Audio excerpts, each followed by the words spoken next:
Nick Laing. Thank you for joining us today at Siege 2016. It's a pleasure to have you. Oh, it's great to be here. I had a lot of fun. Well, as I understand it, this is your first time attending Siege. What kind of drew you to the conference, or how did you hear about us?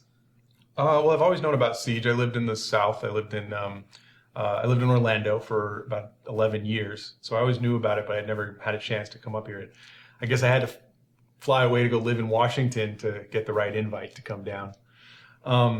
It was a friend of mine, Jesse Allen, had recommended me to do the keynote to Andrew Greenberg, and I got the email. I responded with a couple of ideas, and then the rest is history. I was very honored to be invited. We're glad to have you with us. You're working with Forza Motorsports has kind of been one of your bigger titles. Tell us about what you're working on right now. Oh, sure. I'm a senior producer at Turn 10, and I work on the titles that they produce. Forza Motorsport primarily. My job there as a senior producer is just to make sure that the team runs and executes on the plan.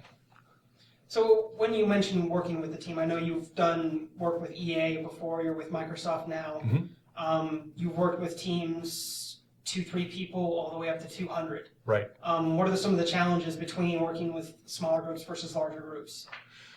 It's interesting. It feels like it would be easy to say, oh, it's totally different. Once you reach the point where you need an extra head, you need a producer, usually somewhere around 5 people. You need to actually add one more before you grow any further. You would say, oh, it is so different to work on a team for 10 than it is for 200. But the truth is some of the issues and some of the challenges, they're the same. It's about communication. It's about clarity. I've always found that those fundamental core concepts of working with a team and running a team, that they apply at almost any scale. Now, certainly there are things that you need to work around. The more people there are, usually the more types of messages there are and the more types of communication. But the principles remain. Do you find, especially with working not necessarily within a team, but with larger companies like EA and Microsoft versus smaller companies, does that premise still hold true? Yeah, absolutely. I think the only thing that I might change, with remembering my days from working in a smaller studio, less than 20, is that you more frequently needed to wear a different hat. It's common for people to say, "Oh, in the independent world, we have to wear many hats," and that's true. And then because you're smaller, I wouldn't say that goes away. There are days that you have to backfill or help out somebody at any time.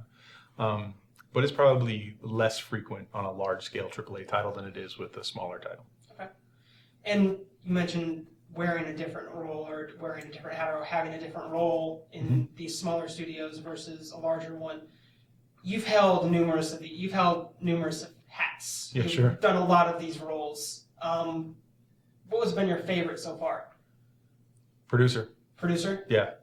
It just kind of one of the questions in the keynote was, how did you know when it was time to move on to the next role? And it was interesting. You would think that I maybe would have a good answer for that, because so many people say, I've done this and now I'm done with this and I'm going to move on to the next thing. But for me, it was always, oh wait, I'm not doing that thing anymore. What happened? And there's a moment of retrospection, but it's usually after the fact for me. I've always been fairly proactive in just trying to solve problems and fill in where needed.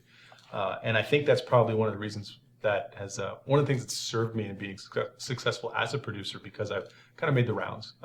By far, I do not claim to be an expert, and especially any longer in any of those previous roles that I had.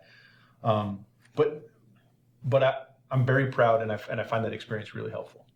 Well, when you were transitioning between some of these roles, was that just a personal challenge to yourself, or is it just something like, I need to experience this to move on, or was it a personal challenge, or did you just feel the itch to try everything you could? It had more to do with my desire to make sure everything was getting done. So a good example was early on in my career, I was a UI artist, and I worked in graphic design and UI and setting up menus, main menus, and option screens and tabs and buttons and all that kind of stuff. But what I realized was there was a bottleneck in concept art. And so I just kind of wandered over there and said, hey, I used to be an illustrator, I could probably help out. And they, that just grew into another job. And so for 6 months to a year, I was helping out with concept work for the next job, for the next project. It wasn't necessarily like, I feel very lucky that those opportunities were available to me when I was ready, rather than being kind of compressed or boxed in and then needing to jettison myself from a company or something to go look for something new to do. That's never been the case. I just look for what needed to be done next. Okay. You mentioned, well, I know that you started in comic books actually, a number of years ago. Did you enjoy doing that? And if so, or if not, how did you transition into or towards game development? Sure. I enjoy illustration to this day. I enjoy illustration. I enjoy art, and I think it's an important part of everybody's life. But the transition to that, the transition from that was it went along lines with my previous answer, where it was just, this was the next thing that I need to do. I do get a chance to draw every once in a while, like the illustrations in my Keynote. Those are nice, right? Yeah, absolutely. Thank you. I like them. Well, and you brought your Keynote back up. Tell us a little bit about what you spoke about and what you were presenting to the conference. Sure. Today's Keynote was about personal leadership. I gave a talk at GDC Europe a few years back about being a producer, and a lot of it focused on core leadership principles. But something that I realized was that those core fundamental leadership principles are not reliant on having reports or minions. They actually start within, and you can, in the vacuum of space or in the vacuum of your cubicle, actually still take advantage of these principles and support the leaders around you and up, down, and stakeholders. With this being your first time here at Siege, has there been anyone specifically that you wanted to see speak, or any panel specifically that you wanted to attend that caught your interest? Oh, well, I'd have to go with being able to sit up front row with Rand Miller, having a conversation about Myst.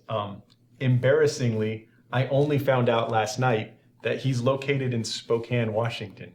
Right down the street. Right down the street. It's just a simple 8-hour drive over the mountains. I just thought that was amazing. And the fact that he talks about how he creates these worlds and this fiction and this history, and that's amazing and really interesting to me with my artistic background.